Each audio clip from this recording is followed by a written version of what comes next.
Hello नमस्कार दोस्तों, स्वागत है आपका सिंकोरी एजुकेशन यूट्यूब चैनल पर। मेरा नाम है अजय शर्मा और आज हम यहाँ पे बातचीत करने वाले दोस्तों DPP 02 के बारे में, जो आपको टेलीग्राम और व्हाट्सएप पर जरूर से मिल गई होगी। अगर आपने अभी भी टेलीग्राम ग्रुप को ज्वाइन नहीं किया है तो जाके ज्वाइन कर लो, चैनल को सब्सक्राइब कर लो और DPP 02 अगर आपने सॉल्व कर ली है तो आ जाओ फटाफट से सारे लोग और डिस्कशन करते हैं इसका बहुत ही बेहतरीन तरीके से। सारे क्वेश्चंस को करेंगे। 5 क्वेश्चन आपको जरूर से मिल गए होंगे, सभी लोगों को मिल गए होंगे और सभी ने सॉल्व भी कर लिए होंगे। आइए दोस्तों, अगर आपको कोई भी डाउट होगा तो आपको अभी इसी क्लास के माध्यम से क्लियर हो जाएगा। इसके बाद हम 5.2 एक्सरसाइज से लाइव क्लासेस यहां पर लेने वाले हैं, तो लाइव क्लास के अंदर आप सभी लोगों का स्वागत रहेगा। और एपी के अंदर एक एक कॉन्सेप्ट को क्रिस्टल क्लियर करने की जिम्मेदारी हमारी है, क्योंकि 40 आउट ऑफ 40 अब लेकर ही आने हैं। 40 आउट ऑफ 40 लेकर ही आएंगे, चाहे जो हो जाए, फोड़ के आना है पूरे के पूरे पेपर को। चलिए भाई शुरू करते हैं, स्टार्ट करते हैं। DPP 02 को स्टार्ट करते हैं। सभी लोग अपने अपने फटाफट से असाइनमेंट्स को निकाल लीजिए भाई, सभी लोगों से कहना चाहूंगा। और देखते हैं भैया हमारा DPP 02 क्या था। यहाँ पे ये रहा जी DPP 02 और 02 में मैंने आपको MCQ टाइप क्वेश्चंस दिए थे। MCQ क्वेश्चन टाइप देने का एक ही रीजन था कि आप लोगों की थोड़ी सी प्रैक्टिस जो है थोड़ा अलग तरीके से हो जाए। तो यहाँ पे सिंकोरी एजुकेशन, मतलब आप एक बात बताओ, चाहे MCQ टाइप हो चाहे सब्जेक्टिव हो, क्वेश्चन करना तो है ना, सॉल्व तो करना ही पड़ता है। तो यहाँ पे आपको ऑप्शन भी मिल गया जिससे आपको एक थोड़ा अलग मजा आया होगा। ऐसी DPPs आगे आती रहेंगी, आपको टेंशन नहीं लेनी है, ठीक है। चलो आगे बढ़ते हैं फर्स्ट क्वेश्चन की तरफ। सिंकोरी education class 10 chapter 5 DPP 02 arithmetic progression. वापस से 5.1 एक्सरसाइज कंप्लीट करने के बाद अगर आप इन क्वेश्चंस को करेंगे तो आपका कॉन्फिडेंस जो है और ज्यादा बूस्टअप होगा और एपी आपका क्रिस्टल क्लियर होगा, क्योंकि बेसिक अगर क्लियर है तो 5.2 और 5.3 में आपको कोई प्रॉब्लम नहीं आएगी। इस बात का एश्योरेंस मैं आपको देता हूं। पहला क्वेश्चन है, चेक करिएगा। In an AP if a equal to 4 और n इक्वल टू 7 दिया हुआ है एंड an इक्वल टू 4 है, then the value of d is, आपको बोला गया कि वैल्यू ऑफ d बताइए। तो दोस्तों इस क्वेश्चन को आप सभी लोगों ने जरूर से अटेम्प्ट कर लिया होगा और कोई समस्या किसी को भी नहीं होगी, ये भी मैं आपको गारंटी के साथ कह सकता हूं। आइए दोस्तों आगे बढ़ते हैं। अगर आपने क्लास को बहुत ढंग से और बहुत सीरियसली लिया है तो आओ दोस्तों DPP 02 का डिस्कशन शुरू करते हैं। 5 क्वेश्चन को इस वीडियो के माध्यम से, इस क्लास के माध्यम से आपको समझाने की कोशिश करूंगा। अगर कोई भी दिक्कत आए तो कमेंट सेक्शन ओपन है, आप जाके कमेंट भी कर सकते हैं। आइए दोस्तों फर्स्ट क्वेश्चन की तरफ बढ़ते हैं। पहला क्वेश्चन है हमारा, एपी में आपको a इक्वल टू 4 दे रखा है, n इक्वल टू आपको क्या दे रखा है दोस्तों 7 दे रखा है और an इक्वल टू आपको 4 दे रखा है। अगर यहाँ पे इस तरीके का क्वेश्चन आपको दिया जाए तो आपको क्या बताना है दोस्तों, d का वैल्यू आपको बताना है। ऐसे क्वेश्चन में कैसे d का वैल्यू निकालेंगे, लेकिन मैंने अभी आपको फॉर्मूला रिवील नहीं किया है, लेकिन एक फॉर्मूला होता है दोस्तों nth टर्म का a plus n minus 1 into D, जो कि 5.2 में हम ज्यादा यूज करेंगे। उसमें आप सारी वैल्यूज को अगर आप रख देते हैं 4 प्लस 7 माइनस 1 इंटू डी का वैल्यू आपको फाइंड आउट करना है। an का वैल्यू भी आपके पास क्या है दोस्तों 4 है, कोई प्रॉब्लम नहीं है। तो 4 माइनस 4, ये 4 इधर आ जाएगा तो ये कैंसिल आउट होगा और इक्वल टू क्या आ जाएगा दोस्तों 8d आ जाएगा। तो अगर आप d का वैल्यू निकालने जाएंगे 4 माइनस 4 कितना आ गया दोस्तों 0 इक्वल टू 8d आया। तो d इक्वल टू कितना आएगा, d इक्वल टू सर हमारा आ जाएगा 0, क्योंकि 8d इक्वल टू 0 मतलब d इक्वल टू 0। उम्मीद करता हूं ये बात भी समझ में आ गई होगी। तो ये पहला क्वेश्चन था और इसका करेक्ट ऑप्शन जो है दोस्तों वो क्या है, एक बार सभी लोग कमेंट सेक्शन के अंदर जरूर बता दें, चैट में एक बार बता दें सभी लोग कि ए ऑप्शन किस किस का आया है, किस किस का ए 0 आया है, किस किस को ये क्लियर है, किस किस को समझ आ गया है। उम्मीद करता हूं ये फर्स्ट क्वेश्चन का स्क्रीनशॉट आप लोगों ने ले लिया होगा, ये सारी बातें आपको जरूर से क्लियर होगी। आइए दोस्तों सेकंड क्वेश्चन की तरफ बढ़ते हैं। सेकंड क्वेश्चन ये रहा हमारा। सेकंड क्वेश्चन उसको भी चेक करेंगे, उससे पहले आपको मैं पहले क्वेश्चन दिखा देता हूं। क्वेश्चन देख लो एक बार, उसके बाद देखते हैं। क्वेश्चन है हमारा, the next 2 terms of the AP k 2k plus 1 और आगे दिया हुआ है 3k प्लस 2 और 4k प्लस 3। इस तरीके से आपको यहाँ पे एपी दिया हुआ है। चेक करते हैं भाई इसको भी। तो हमारे पास एपी है दोस्तों, k है, उसके बाद है 2k प्लस 1 है, ठीक है, 2k प्लस 1, ठीक है, 3k और आगे क्या दिया हुआ है हमारे पास प्लस 2 दे रखा है और 4k प्लस 3 आपको दे रखा है एंड सो ऑन, आगे बढ़ता जा रहा है मामला। तो अब चेक करते हैं कि अगला टर्म क्या होगा। नेक्स्ट 2 टर्म्स आपको बतानी है। पहले मुझे बताओ 2k प्लस 1, तो d का वैल्यू क्या होगा, 2k प्लस 1 और माइनस का k, मतलब 2k माइनस k कितना हो जाएगा, k ही हो जाएगा, प्लस 1 मतलब d का वैल्यू हर जगह क्या आ रहा है, k प्लस 1 आ रहा है। इसके अंदर आप k प्लस 1 ऐड करते हैं तो ये 3k प्लस 2 बन जाता है। फिर इसके अंदर आप k प्लस 1 ऐड करते हैं तो 3k प्लस k तो होता है 4k, 2 प्लस 1 हो जाता है 3। ऐसे ही आपको 4k प्लस 3 के अंदर भी क्या कर देना है दोस्तों, k प्लस 1 को ऐड कर देना है, ताकि आपको a1 आपको पता है, a2 आपको पता है, a3 आपको पता है, a4 आपको पता है, तो a5 और a6 नेक्स्ट 2 टर्म्स आपको बतानी है, वो दोनों टर्म्स आप निकाल पाए। तो 4k प्लस k कितना हो जाएगा सर, हमारे पास हो जाएगा 5k प्लस 4 आ जाएगा। और आगे अगर 5k प्लस 4 आया उसके अंदर फिर से k प्लस 1 को ऐड कर दीजिए तो 5k प्लस k क्या हो जाएगा 6k और ये क्या आ जाएगा प्लस 5 आ जाएगा। मतलब नेक्स्ट टू टर्म्स जो आपकी हैं वो ये जरूर से किस किस का ये आंसर आ गया है, 5 के प्लस 4 और 6 के प्लस 5। मतलब ऑप्शन कौन सा करेक्ट होगा सर? तो ऑप्शन हमारा होगा दोस्तों वो होगा ए ऑप्शन बिल्कुल करेक्ट होगा। सेकंड क्वेश्चन का ऑप्शन ए जो है वो करेक्ट है।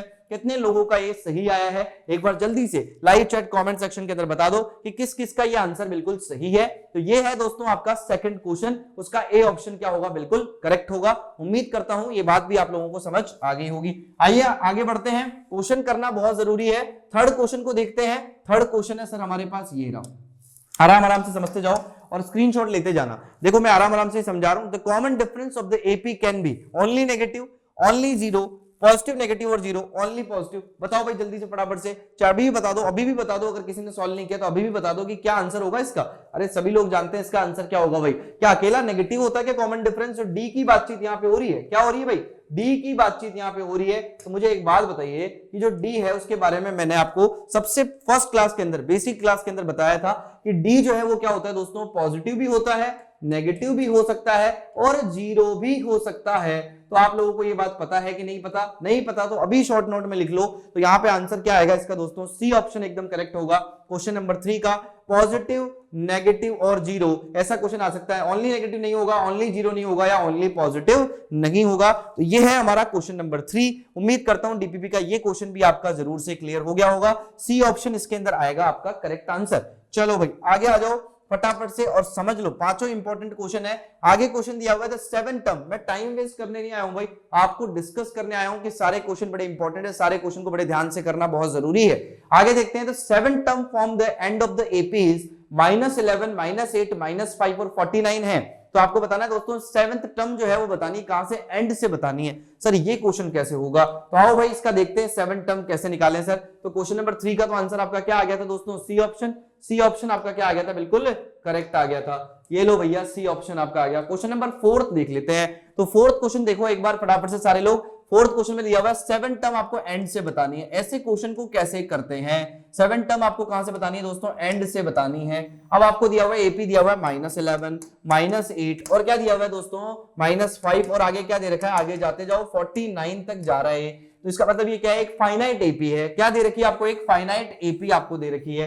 इसके अंदर अगर आप देखें तो 7 टर्म एंड से बोला है तो आप क्या करो, पहले तो उसका डी निकाल लो। क्या आएगा भाई, A2 - A1 क्या आ जाएगा हमारा, -8 और क्या आ जाएगा -11, मतलब कितना आ गया यहां पर सर हमारे पास आ गया -8 + 11, मतलब 11 - 8 कितना होता है, 3 होता है। आगे चेक करो भाई -5 है और साथ में क्या है, अगर मैं A3 - A2 का वैल्यू निकालूंगा तो -5 - -8 होगा तो कितना आ जाएगा, -5 + 8 आ जाएगा। मतलब यहां पे भी मेरा वैल्यू क्या आ रहा है, 3 आ रहा है। मतलब डी का जो वैल्यू है वो दोनों जगह सेम है। तो ये तो भैया डी का वैल्यू हमने फाइंड आउट कर लिया कि डी का वैल्यू है हमारा 3। ये भी समझ में आ गया आपको, ये भी क्लियर है, कोई दिक्कत वाली बात नहीं है। लेकिन एक बहुत इंपॉर्टेंट कॉन्सेप्ट बताने वाला हूं, बहुत ज्यादा जरूरी है, आगे 5.2 में भी काम आएगा। अभी के लिए थोड़ा सा समझ लो, बाकी डेप्थ में मैं आपको अच्छे से यहाँ पे 5.2 एक्सरसाइज के अंदर समझाऊंगा।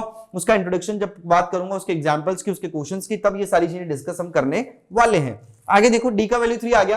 अब अगर आपको एंड से पूछा गया तो मेरी मानो तो एक काम करो भैया, एंड को ही सबसे पहले क्या ले लो, फर्स्ट टर्म ले लो। क्या ले लो भाई, फर्स्ट टर्म क्या ले लो, एंड वाले को ही ले लो। उम्मीद करता हूं समझ आ रहा होगा। मतलब आपका एपी जो है वो उल्टे से शुरू कर दो, 49 है और आगे से बढ़ते जाओ और ये कहां तक ले जाओ, इसको -11 को एंड टर्म बना दो। उम्मीद करता हूं क्लियर हो रहा होगा। तो a = 49 हो गया। अब आप सभी को बता देना चाहता हूं मैं कि अगर यहां पर 3 आपका क्या आ रहा है, 3 आपका यहां पे बात करूं मैं डी का वैल्यू आ रहा है, तो 49 अगर आप माइनस करेंगे किसके साथ माइनस करेंगे भाई, 46 के साथ माइनस करेंगे तो आपका क्या आता है, 3 आता है। ये बात सभी को पता है। अगर हम यहाँ पे 3 निकाल रहे हैं, 3 इसका क्या है, डी है, तो आपको 49 और अगला जो इधर वाला टर्म होगा वो क्या होगा, 46 होगा। लेकिन जब इसको आप फर्स्ट टर्म बना लेंगे तो यहाँ पे सेकंड टर्म है मान लीजिए 46, तो 46 - 49 करेंगे तो डी का वैल्यू जो है वो चेंज हो जाता है, उसका साइन बदल जाता है। अगर आप एपी को उल्टा कर देते हैं तो अगर ये 3 आ रहा है पॉजिटिव का, तो यहाँ पे क्या आ जाएगा, -3 आ जाएगा, मतलब -3 इसका वैल्यू आ जाएगा। ये बात मैं आपको आगे 5.2 में भी समझाऊंगा।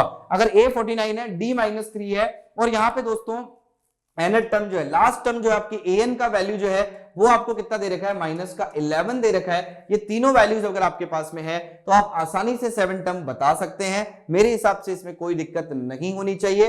तो आओ दोस्तों देखते हैं इसको और क्वेश्चंस को क्लियर करते हैं। कोई भी प्रॉब्लम लगे आप मेरे से पूछ सकते हो, कोई प्रॉब्लम वाली बात नहीं है, किसी तरीके का कोई भी इशू नहीं है। आइए दोस्तों यहाँ पे देखते हैं an इक्वल टू, आप सभी लोग जानते हैं इसका फॉर्मूला अभी अप्लाई किया था, a plus n minus 1 into D हमें पता है। अब हमें ये पता है कि an का वैल्यू, एक बार इसकी कितनी वैल्यूज है वो देख लो एक बार। तो यहाँ पे सर ये माइनस का 11 है और a का वैल्यू कितना है, a का वैल्यू 49 है और यहाँ पे n मुझे नहीं पता, n का वैल्यू निकालना है। पहले नंबर ऑफ टर्म्स को निकाल लेते हैं। इनटू d का वैल्यू कितना है, माइनस का 3 है, तो माइनस 11 ये इधर जाएगा, क्या बन जाएगा, माइनस का 49 और ये बन गया हमारा 3n, माइनस का 3n, माइनस 3n से मल्टीप्लाई होगा माइनस का 3n और ये क्या आ गया, प्लस का 3 आ गया। तो यहाँ पे इसको सॉल्व करेंगे तो कितना बन जाएगा भाई, ये आ जाएगा सर माइनस का 60 और ये माइनस 3n प्लस 3 हुआ। और आगे अगर इसको सॉल्व करूं मैं तो यहाँ पे सॉल्व कर देता हूं, आगे ये बनेगा माइनस 60 माइनस 3 आ गया और यहाँ पे बन गया हमारा माइनस का 3n और ये बन गया जी माइनस 63 इक्वल टू क्या आ गया, माइनस का 3n, माइनस माइनस कैंसिल, तो ये आ गया हमारा n इक्वल टू आ गया 3 2 जा 6, 3 1 जा 3 आया, मतलब n equal to 21। Total terms कितनी है हमारी, 21 टर्म्स है। उम्मीद करता हूं ये भी समझ में आ गया होगा। n का वैल्यू एक बार आपने फाइंड आउट कर लिया दोस्तों, उसके बाद तो कोई दिक्कत ही नहीं है यार। n का वैल्यू एक बार आ गया, उसके बाद क्या करना है, a7 का फॉर्मूला लगाना है। a7 का फॉर्मूला लगाना है क्योंकि 7 टर्म हमें बतानी है, राइट, 7 टर्म ही तो बतानी है, बिल्कुल 7 टर्म बतानी है फ्रॉम द एंड। अब एंड को तो हमने क्या कर दिया, स्टार्टिंग कर दिया भाई। तो a7 इक्वल टू क्या आएगा, a plus n minus 1 into क्या आ जाएगा d। a का वैल्यू कितना है, अभी अभी बताया आपको, a का वैल्यू है सर हमारा 49 और d का वैल्यू है, a का वैल्यू है 49, d का वैल्यू है, उल्टा कर दिया हमने, तो d का वैल्यू माइनस 3 हो गया। और आगे हम बात करें दोस्तों तो n का वैल्यू अभी अभी निकाला कितना, 21 है। तो यहाँ पे रखा मैंने a का वैल्यू 49 प्लस n माइनस 1 मतलब हो गया 21 माइनस 1 इंटू d का वैल्यू कितना हो गया। अभी आपको इस क्वेश्चन की टेंशन लेने की जरूरत नहीं है, ऐसे क्वेश्चन बहुत सारे करेंगे 5.2 को स्टार्ट करने से पहले, कोई दिक्कत नहीं, कोई टेंशन मत लो, आराम से बस क्वेश्चन को समझ लो एक बार थोड़ा सा। यहाँ पे आ गया हमारे पास 20 इंटू माइनस 3 आ गया।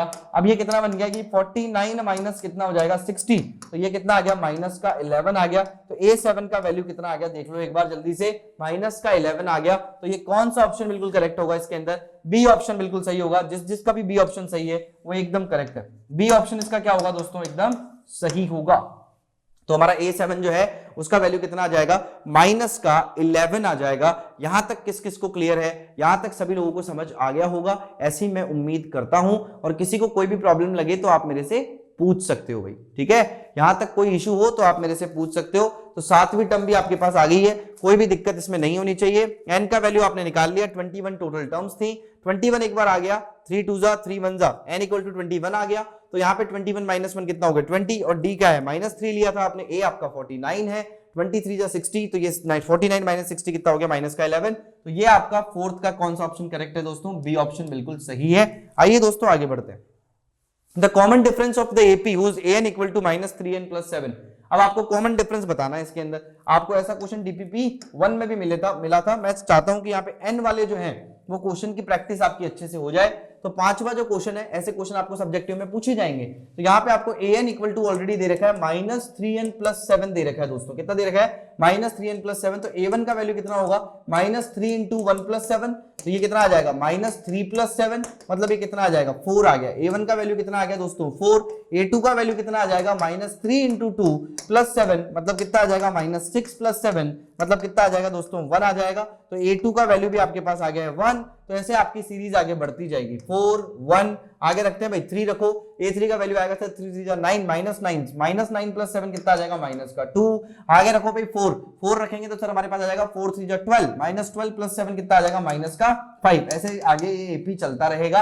आपको ये बोला गया कॉमन डिफरेंस बताना है। आपको पता है क्या होता है, d इक्वल टू होता है a2 माइनस a1 या फिर a3 माइनस a2 या फिर a4 माइनस a3। सारे की सारी वैल्यूज क्या होनी चाहिए, बराबर होनी चाहिए। तो मैंने कहा a2 माइनस a1 मतलब कितना हो गया 1 माइनस 4। यहाँ पे भी चेक करते हैं भाई माइनस 2 और यहाँ आ गया माइनस 1। यहाँ पे भी चेक करते हैं भाई क्या होगा माइनस 5 और प्लस माइनस माइनस क्या हो जाएगा प्लस, प्लस का क्या आ जाएगा 2। तो हर जगह क्या आ रहा है देखो एक बार, हमारे पास d का वैल्यू हर जगह आ रहा है माइनस का 3 आ रहा है। चेक कर लो यहाँ पे क्या आ रहा है दोस्तों माइनस का 3 आ रहा है। तो माइनस का 3 मतलब कौन सा ऑप्शन करेक्ट है, सी ऑप्शन बिल्कुल करेक्ट है। Minus 3 is the correct answer. तो सी ऑप्शन जिसका भी आया वो एकदम सही है, एकदम बिल्कुल एकदम क्रिस्टल क्लियर आपको हो गई होगी चीजें।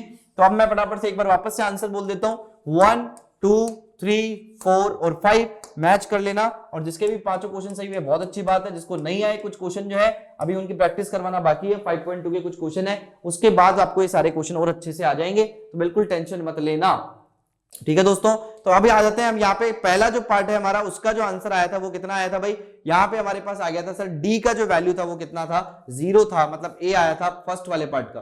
तो फर्स्ट का आंसर है ए, और यहाँ पे इसका आंसर है दोस्तों, इसका भी आंसर ए है, और तीसरे का यहाँ पे आंसर है वो है हमारा सी, और यहाँ पे चौथे का जो आंसर है वो है हमारा बी, और यहाँ पे आगे बात करें पांचवे का जो आंसर है करेक्ट वो है हमारे पास सी।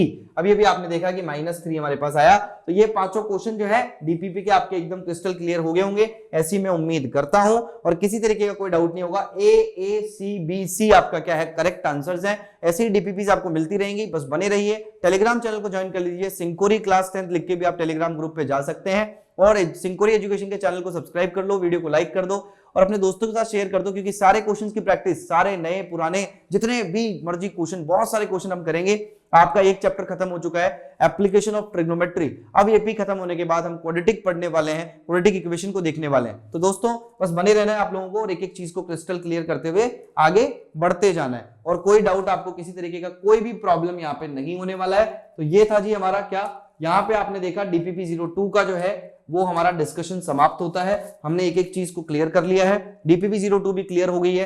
एक्सरसाइज 5.1 के बाद ही हमने ये डीपीपी 02 आपको भेजी थी, और आपने ये सारे क्वेश्चन जरूर से अटेम्प्ट किए होंगे। तो थैंक यू सो मच दोस्तों, मिलते हैं ऐसे ही किसी और डिस्कशन में, तब तक के लिए आप सभी का बहुत बहुत धन्यवाद। 5.2 स्टार्ट करेंगे, इसके बाद आप सभी लोग जो है अब न्यू ईयर का वेट कर रहे होंगे, तो नए साल की आप सभी को एडवांस के अंदर हैप्पी न्यू ईयर बोलना चाहूंगा। आपके लिए नया साल बहुत ही जबरदस्त रहे। आपने जो भी गलतियां पिछले टर्म में करी वो अब ना करें आप, और जीवन में आगे जितना चाहें उतनी आप, जितना आपने सोच रखा है वो सारी चीजें आपको मिले, सक्सेसफुल आप लोग बने, यही आशा करता हूं। तो उम्मीद करता हूं दोस्तों कि आपको सारे के सारे क्वेश्चन समझ आ गए होंगे। मिलते हैं नेक्स्ट क्लास में, तब तक के लिए आप सभी का बहुत बहुत धन्यवाद। Thank you so much for the day. आग लगाते रहिए, पढ़ाई करते रहिए, क्योंकि टर्म 2 के अंदर 40 आउट ऑफ 40 फोड़ना है। जय हिंद, जय भारत दोस्तों।